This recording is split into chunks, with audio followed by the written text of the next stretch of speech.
Thank you very much. I'm grateful to the Indian History Congress for the opportunity. All my friends, I'm grateful. Uh, we are meeting at a very difficult time, and that makes it even more significant. I'm also reminded my first attendance at the Indian History Congress 1975, the era of emergency in Aligarh. And I vividly remember on the dais, it was written, where the head is held high, Tagore is quoted. And that was a constitutional crisis we were facing at that time, 75 emergency. Today, we may not have a constitutional crisis at hand, but we have civilizational crisis, even more. Now, I'm not very comfortable with meta-analysis. I can't go for, those very profound philosophical discussions on civilization, culture, etc. My friend had just talked about Gandhi. Gandhi would describe civilization as achar, conduct. I have no problem putting vichar also in it. Vichar, achar together make civilization.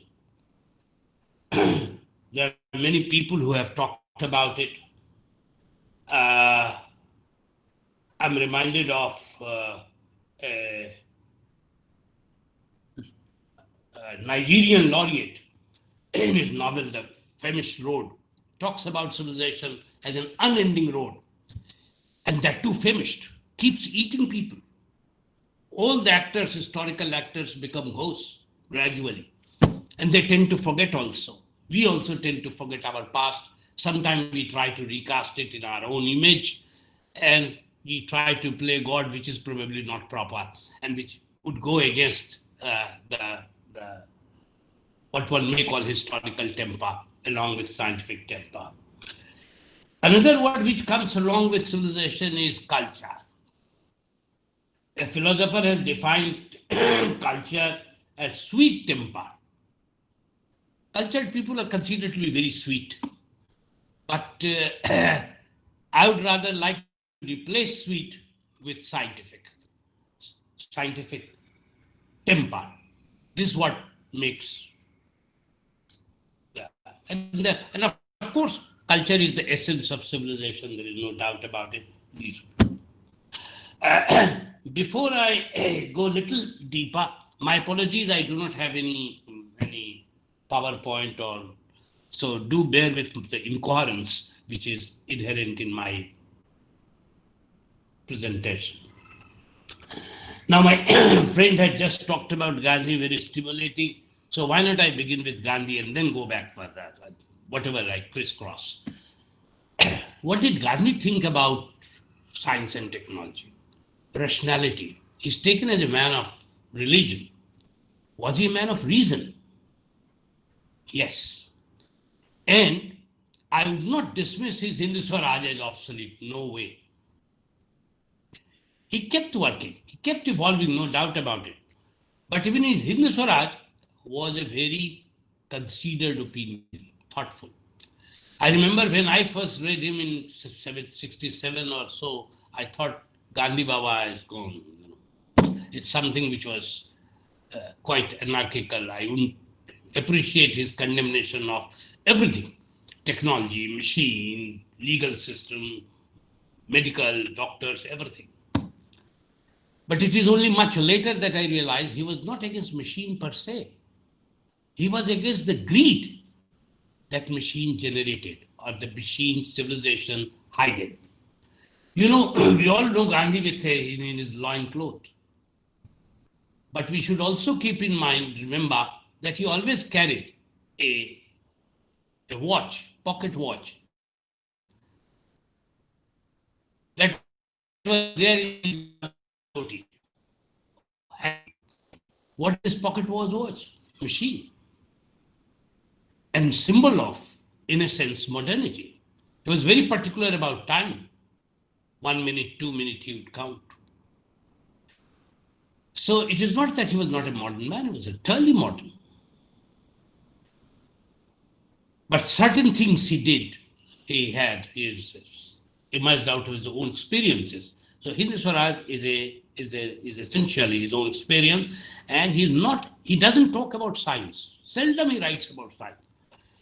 Doesn't even use the term technology. He uses the term machine and machine civilization, of course, which he goes whole blast against it. One occasion when probably he visited Indian Institute of Science, 1927 or so, he was taken around, no, even later, 1937. He was taken around the laboratory and, he kept quiet. When he came out, he couldn't utter a word. The students and teachers of Indian Institute of Science pestered him. Why not say? He said, look, you are doing a great job, that's all.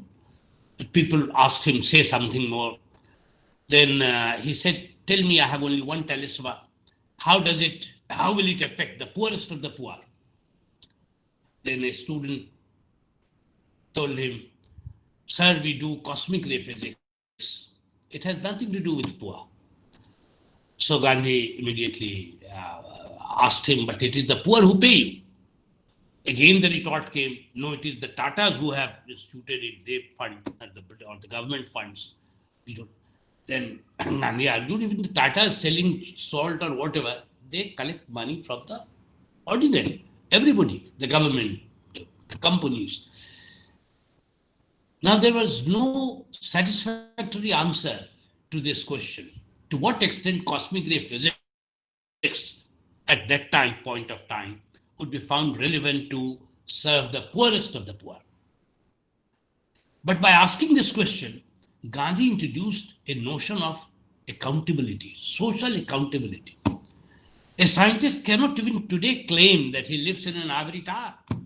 You give him money, that's all. It's one thing that today, we take so much pride in ISRO, whatever, atomic energy and so forth. So one blast here, then blast there, and all the patakas going on, or one vaccine and this, and we are aware of. But this doesn't entitle them to, number one, not to explain what is going on. Ordinarily, people have a right to know what's going on in the name of technicality or science being technical. You cannot hide your. And second, that the poor have a equal stake. They are the stakeholders, not only the state or the highly qualified technical people or the corporates have this stake. Everyone has this stake. So all this you will find in seed form in Hind Swaraj. So Gandhi, in that sense, is relevant, and it is not that. And he's not anti-science. He's against scientism. He's against technological determinism, but not technology per se. He was carrying plow. He was moving in train. He used automobile, of course, given by others. But and he even once agreed to get himself operated. Appendix. वो मिट्टी डालते रहते थे, लेकिन कुछ हुआ नहीं, वो तो कराना पड़ा. So it is not that he was opposed to. Now, leaving Gandhi here itself, I propose to move back by arguing that reason has been intrinsic to India's civilizational history. You don't need to do chest thumping to claim. Of course, the distant past appears more romantic. It interests you. Near past troubles you. Therefore, near past you always condemn. Late medieval India or whatever it is. But ancient past you can all glorify. You don't have to do, chest thumping like gorilla to claim that you had so much of knowledge and you were Vishwaguru or whatever it is. But there is no doubt that Indian civilization did produce outstanding thinking and outstanding thinkers. You have the whole Sankhya tradition, where the creator is not there. Creation is a process. You have Vaisheshika. You have a lot more. Professor Habib yesterday talked about Upanishads, Vedas, and Satyakam, Jabala, pursuit of truth. Unfortunately, this truth became little mingled with complicated relationship with the Varna system. So if Satyakama says that he is the son of a lady who didn't remember whom she had slept with, he was very truthful.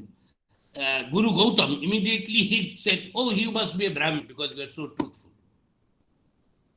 So truth and Brahmin, they go together.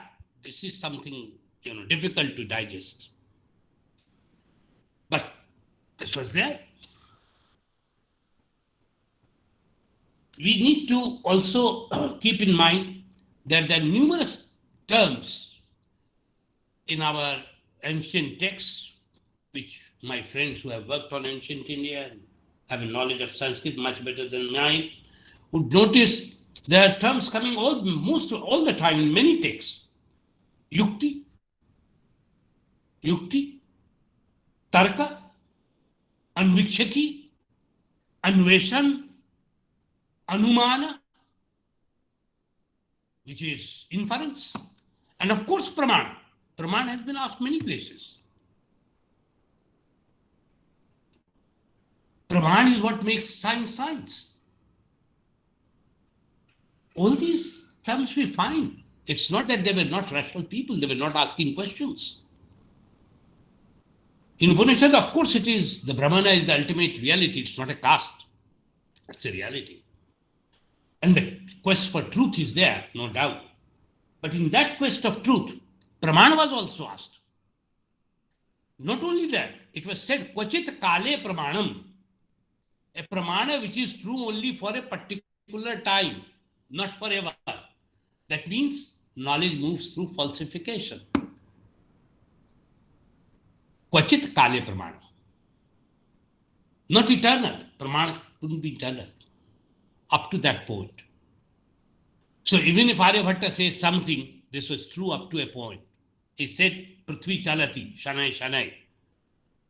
But that doesn't mean that he knew about gravitation. He knew the whole elliptical process. No. He hints at it. Knowledge limitations has always been there. The civilizational progress this is how the knowledge develops, moves. Look at medicine. It emerged out of incantations, mantras. It took several centuries and finally becomes Yukti Bheshaja. Yukti Bheshaja. This must be a fascinating journey from incantations to Yukti Bheshaja. Aryabhatta is praised as Yukti Nidhi. Bija Ganita, the knowledge of algebra, is taken as Avyakta Yukti. Avyak, where unknown variables are being treated. Avyakta Yukti, and so forth. Numerous examples can be. In Upanishad, you have soul as the Purusha. But Charak makes Purusha Sharir Mulak, body oriented. In Upanishad, it is not body oriented. But in Charaka, it becomes Sharir Mulak, physical. And he pays respect to the Brahmins and the cows in the beginning. Even today you do this, and inside he hides so many things. All kinds of non-vegetarian soup is recommended for this jwara or that jwara. We all know about, that beef was taken and so forth, the Buddhist and the Brahmanic traditions on meat eating and so forth. But in Charaka, he prescribes all this as a medical man. In the beginning, he saves his skin by paying respect to the cows but when he moves further, here is a proper medical man who goes with Pramana. Sushruta talks about hundreds of surgical instruments, he mentions, gives even figures. And there is a very interesting concept in Sushruta Samhita which people have so far not worked. is that of mutual interrelation. Mutual interrelation. Paraspar sansargat. Second is mutual interdependence, which is paraspar anugrah. Anugrah. You oblige each other. Paraspara. Third is mutual interpretation. Interpenetration. Sorry, not interpretation. Interpenetration, which means basically the term is paraspar anupraveshat. Anupraveshat. Today we talk of interdisciplinary knowledge, etc. This is what it is. Interdisciplinarity. And when all these are taken together, then this is how Panchabhutas run the universe. This is how.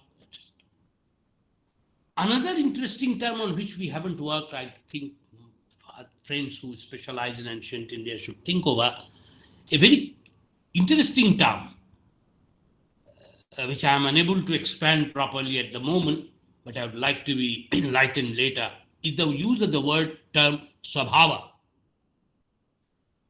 Swabhava of many things. Swabhava. In nature, all kinds of actors which are there, they have this kind of swabhava, that kind of swabhava. Humans, polity run through swabhava. Many things, swabhava is a very interesting word, and it is a scientific term. Nature doesn't mean only culture. Swabhava is probably a key to culture, understanding culture. किसका क्या स्वभाव है? धर्म में भी स्वभाव है. Or the way it distinguishes, or the way it discriminates, all this will come under swabhava. Another point which quickly comes to my mind is, in our society, which some of my friends say polite society, I don't say, it has been a pretty violent society, but anyway, even if I agree it was a very polite society, we seldom went for sharp break with the past. So paradigm shift in the Kuhnian sense, probably we miss here. So the way we advance knowledge is not by writing only canonical texts. Some of them became canonical, Shastra Sammat Gyan, like Charaka or Shruta, or many others, Goladhyay, so forth. But also by writing commentaries on it.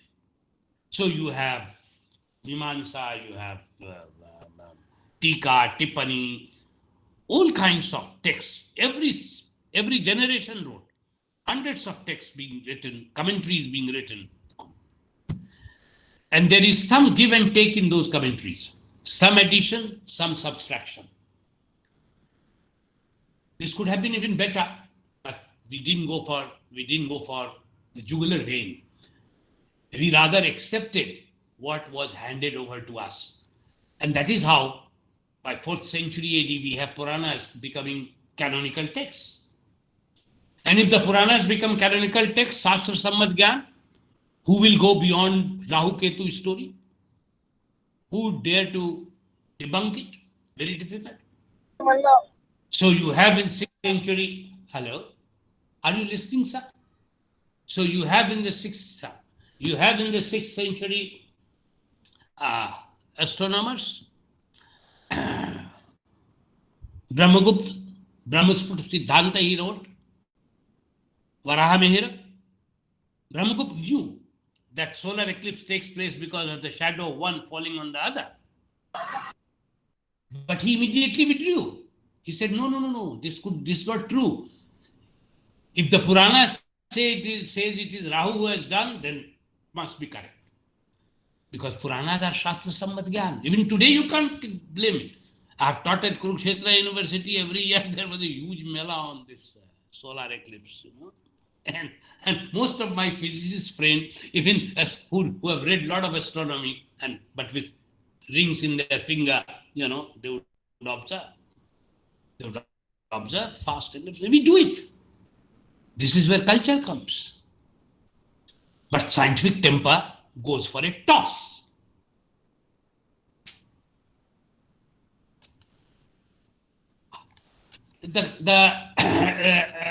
So you have a huge a parampara of, there is no doubt about it, of writing commentary. So you have Chakrapani Dutt, you have Bhagavatta, and many other Ashtanga Hridaya, and so forth. Till 19th century, till even 20th century, I'm sure that some commentary is being written even now by our traditional scholars.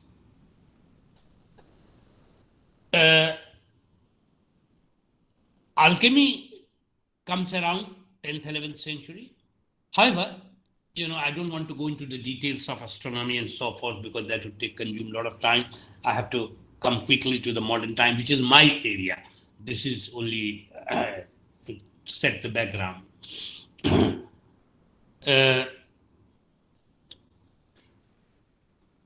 The status of knowledge, scientific knowledge, was considered to be so advanced that an Arabic scholar from Andalusia, 10th and 11th centuries, Said al-Andalus, writes in his Tabqat al-Ulum that India was a mine of wisdom.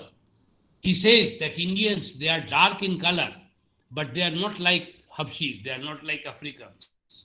They are very intelligent people. This is just before Al-Biruni writes his. And Al-Biruni, you see, he's a scientist. He spends time here, he learns Sanskrit.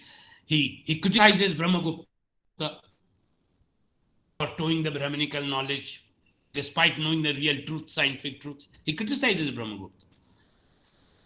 There is a chapter on mathematics, there is a chapter on astronomy and so forth. Kitab al-Hind is remarkable. And then he says that here, unfortunately, you can't argue with the Brahmins because they think they know everything.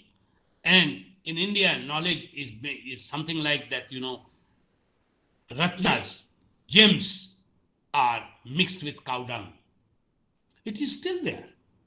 Gems are mixed with cow dung. अभी corona में बहुत लोगों ने गोबर लगाया अपने ऊपर. गौमूत्र and cow dung, we still. So it has been, there for centuries. We didn't directly benefit. Of course, Ibn Sina's Al-Qanun came to us, but we didn't directly benefit from the Mustalite tradition, which Perso-Arabic territory, culture area had developed. We couldn't produce an Ibn Haytham who worked on optics. He comes very close to Newton, sir. There is a difference of 6th century. But both are very, very close to Al-Razi, many others.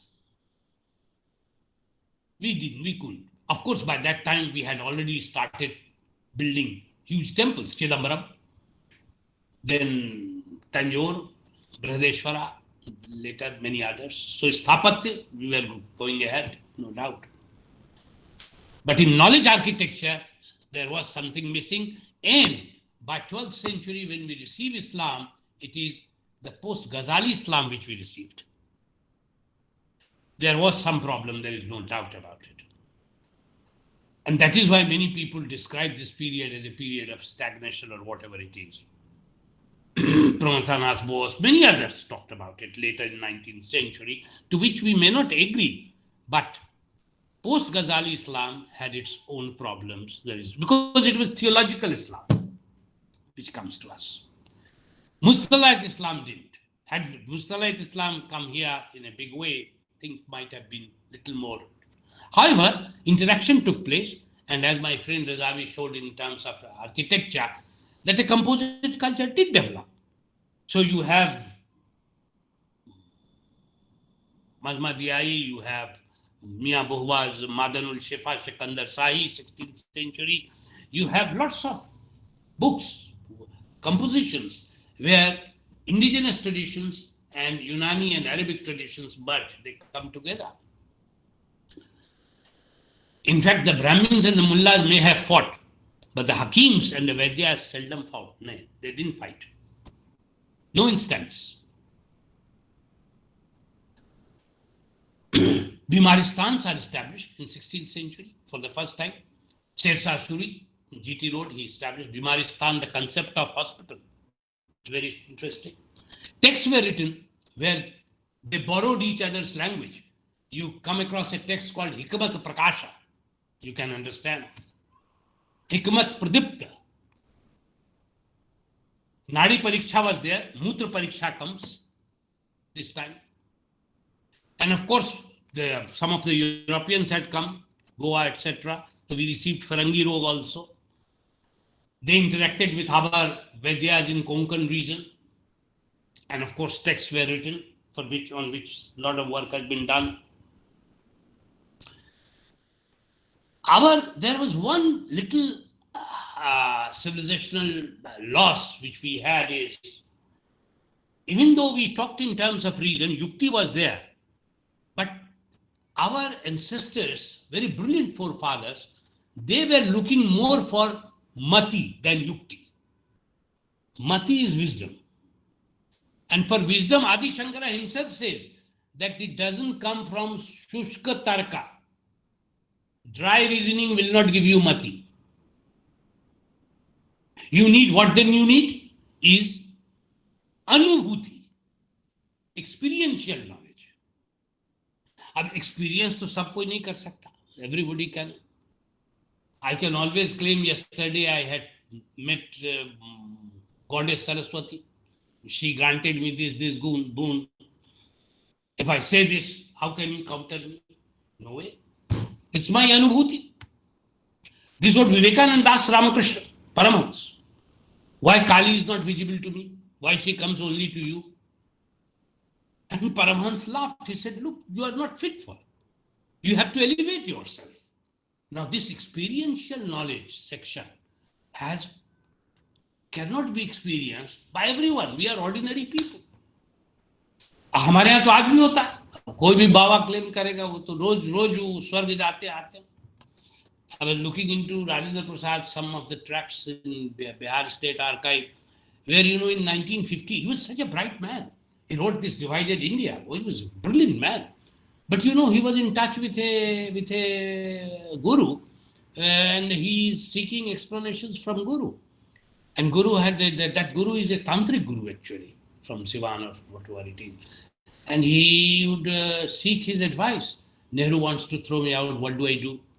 How to deal with Liaquat Ali Khan? All this is asking his Guru. And the Guru says that, I've seen that. It is all in President's stamped letterhead.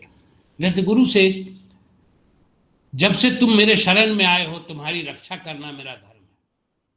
और मैं सूक्ष्म दृष्टि से सब देखता हूँ. This is what in Hindi, right? सूक्ष्म दृष्टि से. और मुझे तो ऊपर नीचे आते जाते रहते हैं. So I have to look after. Now, how do you explain this? ऐसे आज भी बहुत सारे लीडर होंगे जो जाते हैं, एस्ट्रोलॉजर सब जानते ही हैं आप लोग. और क्या क्या, मिसेस गांधी के टाइम में बड़े कौन स्वामी लोग थे. But anyway, so rationality has not always been, unfortunately, our forte. And therefore, we missed on producing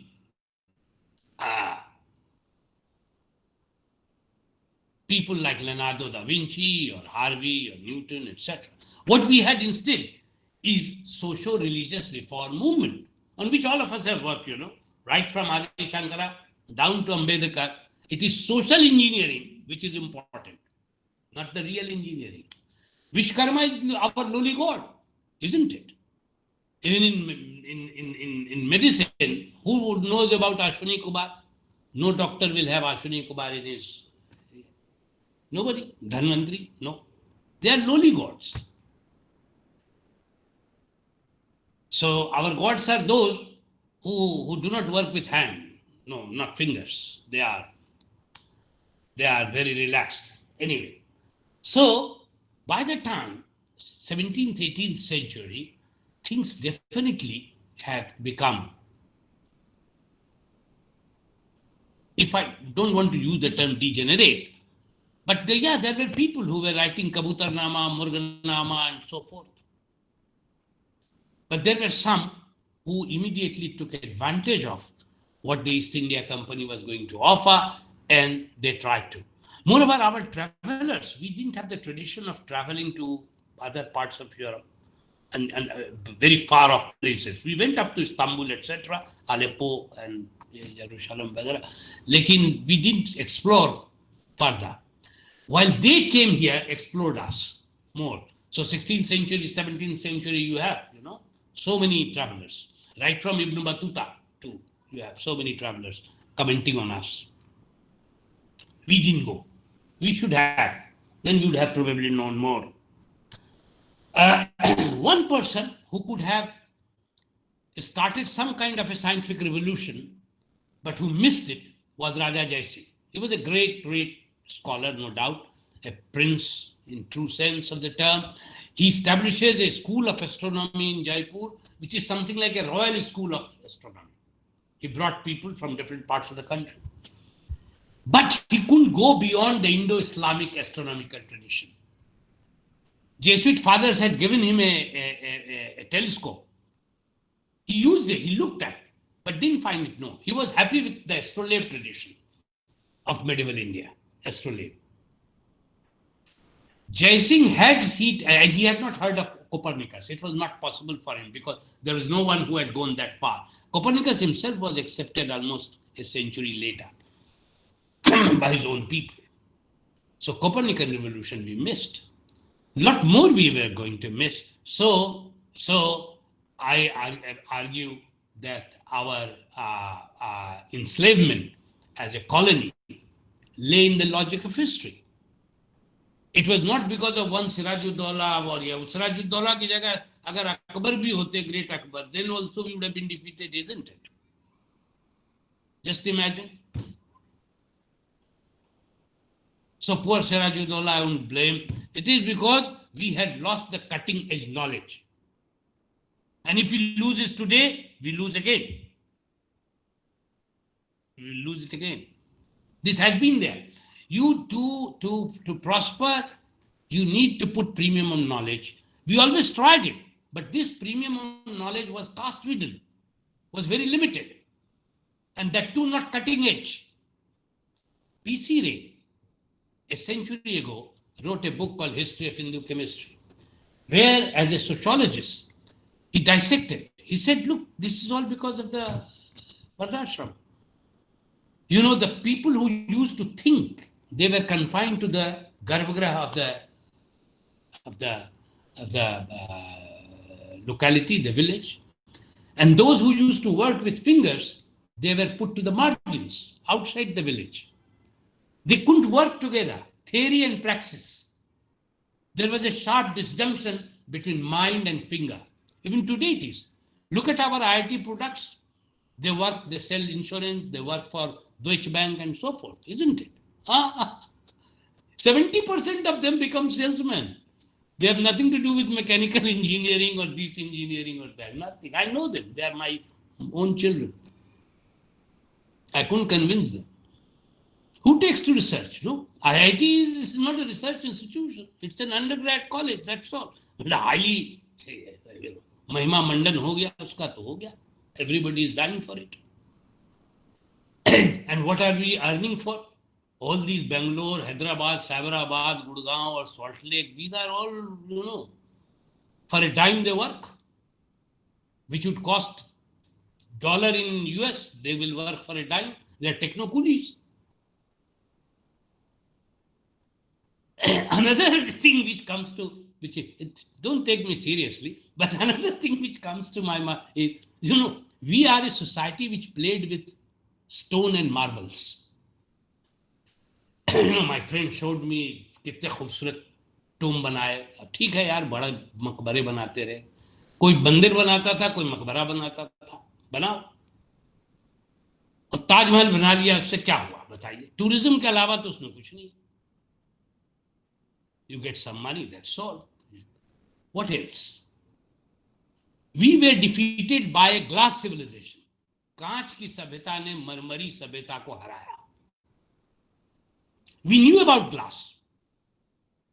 We used to make bangles even 1500 years ago. We have glass beads, but we never developed it to develop optics, to make chashma, telescope, microscope, ये सारी चीजें हम miss कर गए।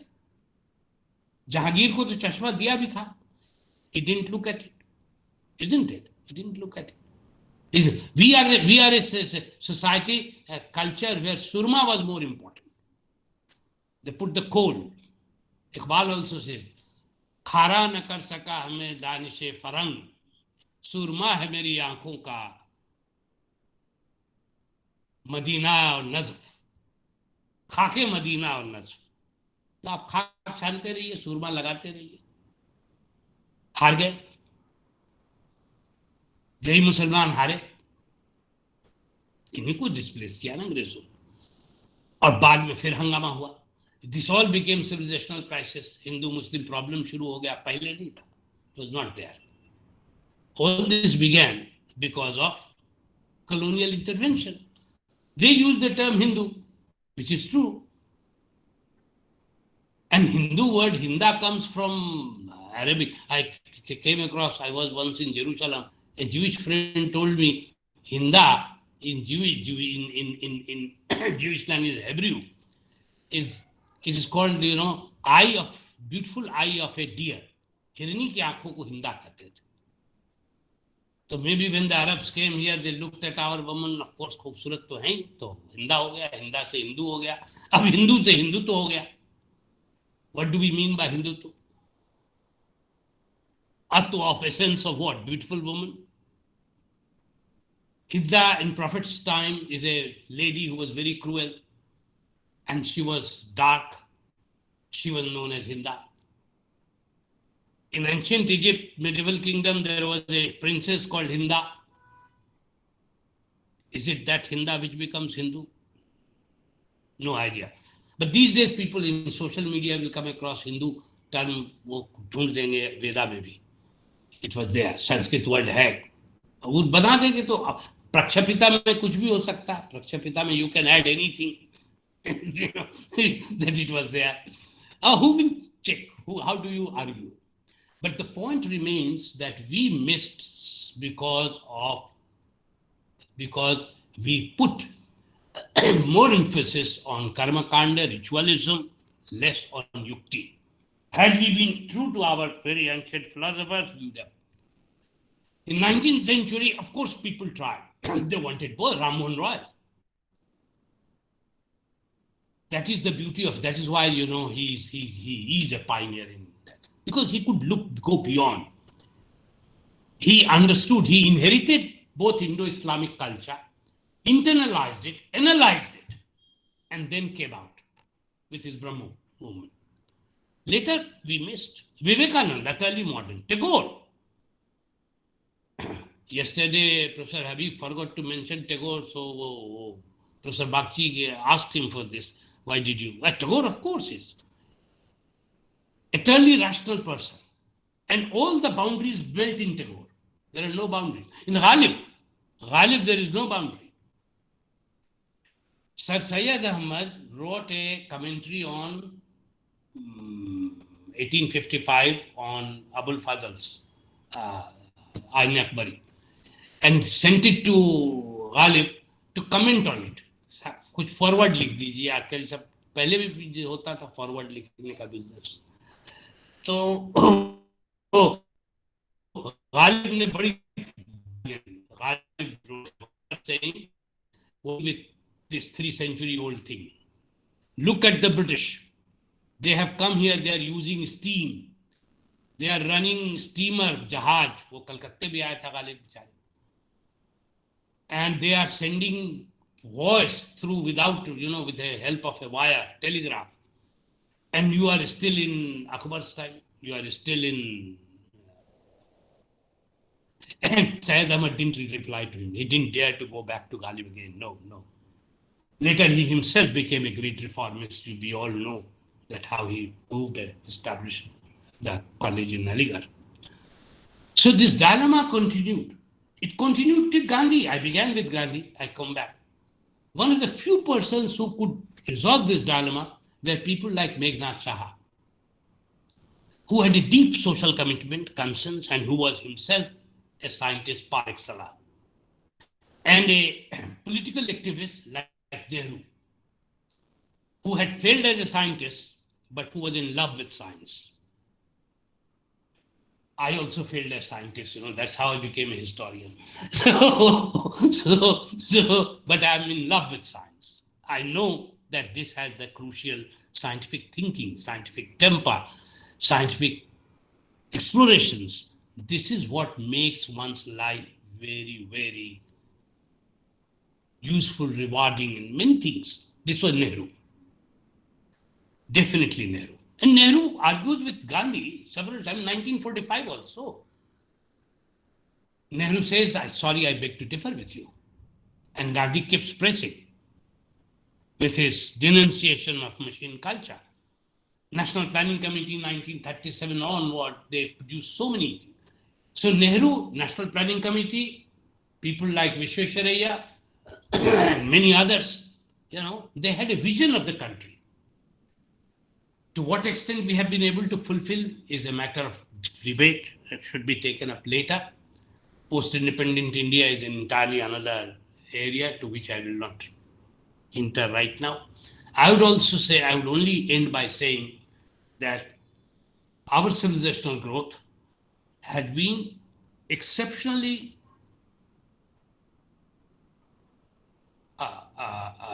interesting, very complex, but something we missed somewhere. Even today we see same fallacy coming up. There is a Sadhguru somewhere in Coimbatore who talks of inner engineering. Look, inner engineering. And he comes to JNU, gives convocation address. Can you imagine?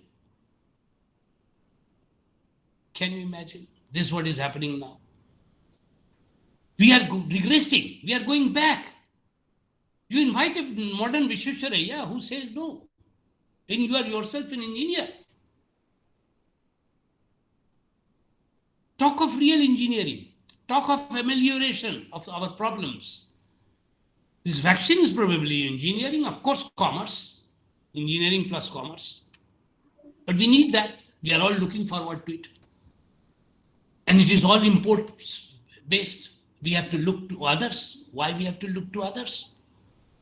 Why not within our own institutions? What has gone wrong? Why not within our own institutions? So something did go wrong to which we should be aware of. When I'm critiquing, I'm not critiquing from the European Eurocentric perspective. No, it's my own critique, self-criticism. Gandhi also indulged in self-criticism. Many people indulge in self-criticism. They always. And there is nothing wrong in it. If you muzzle it, then you are doomed. If you accept everything that comes in the name of faith, astha, then we are doomed. I'm not saying that you accept everything that reason gives. Even excessive emphasis on reason also can become dogmatic. So I'm not in favor of scientism or technological determinism or environmental determinism as much as on economic determinism.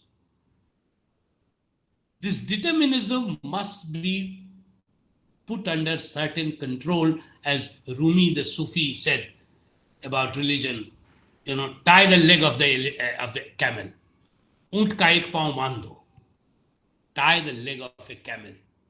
This is true for religion. You have to tie it, you have to control it. It will remain. Similarly, many other things, fallacies will remain. Astha will remain. Reason will also remain. They have to coexist. And they can coexist best in a democratic setup. In a totalitarian sultan at the top, you cannot have this. This dialectic will die. It will be muzzled. In a totalitarian system, it will not work. Democracy is the best guarantee for scientific temper. Democracy is the best guarantee for rationality, and therefore we should work to strengthen it. And I take this opportunity again to thank you. I traced it from 1975 Aligarh session of Indian History Congress. That was constitutional crisis. Today we have even more worse, more time. But there is always a light. There is always light at the end of the tunnel. Look for it. Look for reason. Look for analysis. Look for the great things our forefathers had done. But the mistakes, the great mistakes they had also committed. Both together. Thank you very much. Very kind of you. Not bad. 50 minutes ho gaya. Thank you. Thank you, Deepak, for a very fascinating account of your own research, but in much anecdotal terms. Here, very, very good. And if I try to structure your argument, I was always trying to structure your argument, then actually two main conclusions will come from your account. One is this, that of course we had a very rich past, and we are doing very well in certain areas. And till 6th, 7th century we are doing it. Then after that, there are certain missing elements. Even with the Islamic influence, these missing elements did not die, could not be removed. 19th century was a brilliant attempt to rectification. Even at the end of it, these missing elements remained. And in the meantime, of course, the Eurocentric scientific progress that we call as a model, that progressed phenomenally. In this, of course, in this account, it could be slightly global also, because if you compare the Indian experience and the Chinese experience, even if Needham is to be believed, after 15th century, 1450 onwards, particularly, the decline in the Chinese science also came. So that was not only merely an Indian thing, but also a global thing.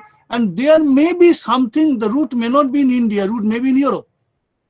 Maybe something spectacular happened there which did not happen here. The missing element, your missing element. So that actually still haunted us. I have a question, not regarding this. The question is that you have very critically analyzed India's scientific tradition, particularly till independence, not after independence. So as a result, you have not talked much about Nehruvian scientific temper, etc., which was more or less very much prevalent in the post-independent period. But one thing is this, that Bichar and Achar, in the very beginning you made this statement, Bichar and Achar.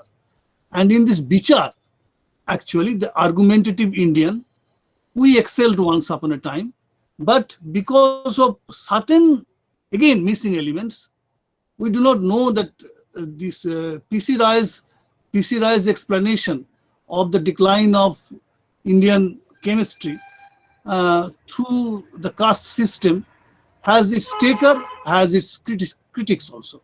You know that. So it may not fully explain the whole thing. So my question is this Bichar. Even in this Bichar, for example, you have eulogized, for example, Sankhos.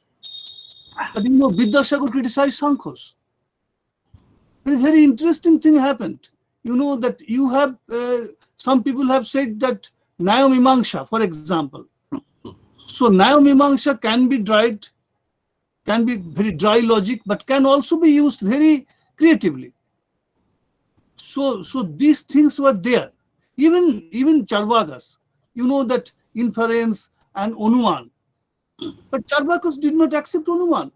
You know that, but without Anuman, how can you progress in the logical exercise? You cannot. So you can make a very critical analysis of the entire Bichar part of it. But as far as the achar part of it, we can criticize the present in the way the present thing is going on. But is there any society which can be completely devoid of achars? No. So that is a very important point. So Bichar and Achar will continue, and we must develop a symbiotic relationship between Bichar and Achar. Now, So that's, Hmm. so this is my minor comment, and there may be some questions, and Mahalakshmi will. I just reply to you, my friend. Just 1 minute. In China, you have given the right example. There, unfortunately, it was not Confucianism, but it was the Mandarin system which killed it. You know, in China, you have all the basic 9th, 10th, 11th century things came out: paper, printing, compass, everything. I visited China a couple of times, and when I went to museum in Beijing Museum and in Xi'an, my God, I didn't have that much time. It would have taken me 1 week. It's so big compared to our National Museum, 10, 20 times big. And the amount of technological artifacts presented there and the description on those technological artifacts, it would take, So I was absolutely impressed. I'm not impressed with today's China. You have lots of utilitarianism, expansionism, etc. We are more scared of them nowadays. But but very impressive 10th century China, 11th century China. Compare it with that India. That's different. Number two. Number two is in Europe also. It is thanks to Calvinism. Without Protestantism, this couldn't have developed. It was not Catholic Europe which produced a Da Vinci or Harvey. It was another Europe which produced. A Darwin himself is a devout Christian, Protestant. But look, he comes out. Mid-19th century. He comes out. It's such a huge revolution. It affects us. It has affected all the Semitic religions. But of course, for the Hindus, वो तो हनुमान है ही, हमें problem नहीं है उससे to come out of Vanara. Or for evolution also, Bankim says that it is Dashavatara.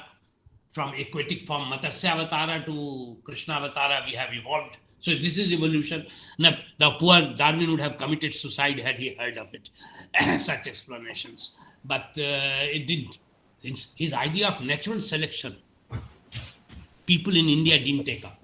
Natural selection is different from evolution. Even before Darwin, many people had talked about evolution, Lamarck and others. But Darwin's real contribution is how nature itself selects. This, the root one can find in Sankhya also, where there is no creator. Creation is only a process, keeps on going on. J.C. Bose talks about it. Vidyasagar criticizes, but J.C. Bose is in Sankhya tradition. And you know, he's an interdisciplinary person. He's a physicist, becomes plant physiologist. These are very interesting insights we can do near more carefully. But it is true that we missed places. We missed what happened in 1520. Mao has no match to the Renaissance that took place there. And in China also, even today, there is no match for this reason. China has no mandala. They are atheists. I ask people, nothing, we have nothing to do with it. They are all robots. In terms of per capita. Very powerful. They are so you learn also from them.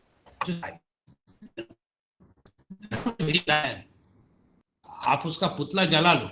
But he was a highly learned man. In Kamban Ramayana, you know how it is Ravana who performs the Purohita at Rameshwara. Knowing that it will lead to his destruction, he goes above his self. Ram doesn't. Now, there may be some questions from Mahalakshmi. Yeah. Talked about, There are two questions, sir. I'll pose them both to you and you can take them together. The first is by Shashwat Bhattacharya.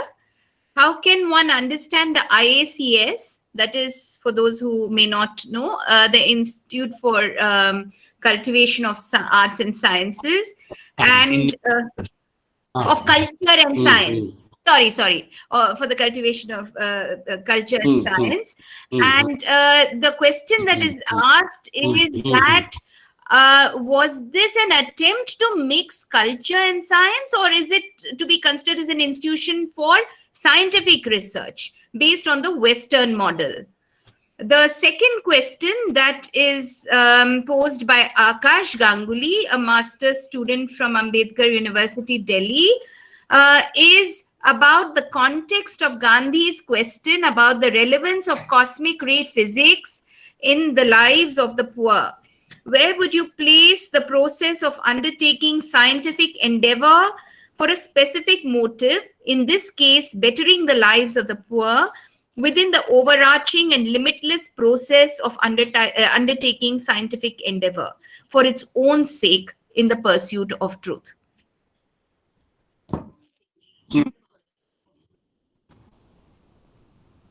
Thank you. Science, knowledge for the sake of knowledge is extremely important. Why am I studying history? People ask me, what does the society gain from you? I just keep quiet. I like history, I read it. I think over it, I write. If you don't find anything useful, thank you very much. So a scientist would say that, okay, I do it for the benefit of, it is, in a sense, it is satisfaction which you there are. But because it involves a lot of money, because the government paid me salary for 45 years, that makes me accountable to the society. Society has a right to ask me what kind of history I have done and how it is useful to the society.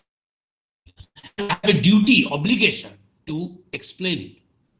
If I'm a physicist or a chemist or an atom explorer or a space researcher, I cannot say that I live in ivory tower, number one. Number two, I cannot argue that my language is too technical, you wouldn't understand. This would be again Brahminical, that Vedas cannot be understood by anyone else other than the Dvija. This cannot be done. This is not acceptable in a democratic system. So Gandhi was right asking that question. To what extent? Social accountability. Today we talk about social history of science. Social history doesn't mean only Kartabhajaj and Brahma Samaj, Arya Samaj. There is a social history of medicine. There is a social history of technology. Mobile you are using all the time. Enormous social impact it has. It's a social tool. You know it. But it is a technical artifact. Runs on the basis not of a marble chip, but glass chip. So all this taken together, you will see Gandhi was right in asking this. Second, as you rightly say that, what was the second question? I forgot. It was about the Indian Association for the Cultivation of Science. Now, cultivation. This is a very interesting term. You cultivate culture. There is a culture of science, and science needs to be cultured also. You have to cultivate it.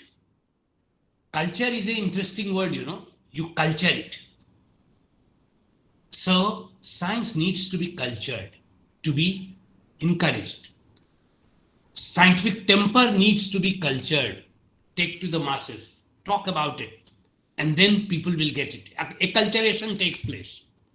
And there is definitely a culture of science which talks about how to perform, how to do. There's a method of doing science.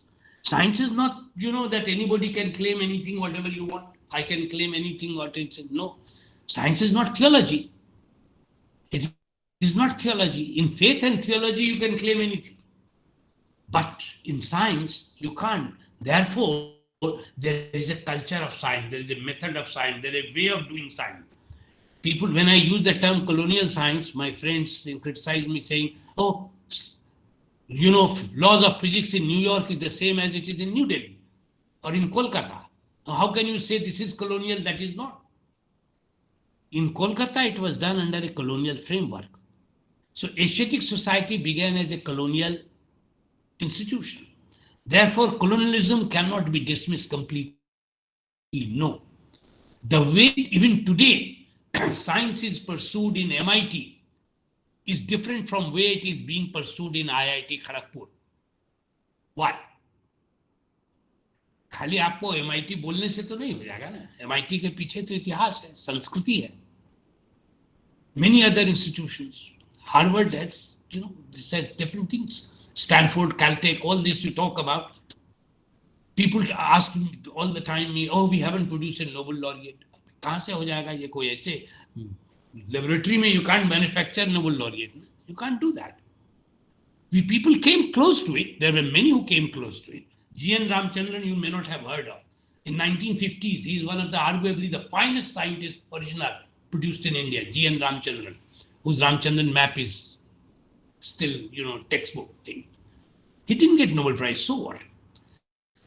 But we haven't patronized them. We haven't encouraged them. In the name of science, what post-independent India is seeing, and even independent India saw, was technology, railway, telegraph, industry, mill. Today it is ISRO, atomic energy, or Pokhran. Pokhran is more not science, it's technology. It's explosion. Science is something very fundamental, sir. Science is what brings us together today. Look at the platform. Science is which runs electricity, the bulb. Today the whole planet is all bulb. Flight पे जाओ ऊपर तो नीचे bulb ही दिखता है. 150 साल पहले bulb तो नहीं था. Who created bulb? We didn't do that. We are going for imported technology and then going for military purposes, going for mostly security reasons. This has its own limitations. It is important. Technology demonstration is important. But sir, there is a difference between science and technology. They are two sides of the same coin, maybe, but still they are different. There is something called cognitive science. There is something called cognition. It has its own method, its own progress, its own, gene. Let us encourage that also. I'm all for technology. Karo. But all this is imported technology. All this is imported. We didn't create this. We are the consumers.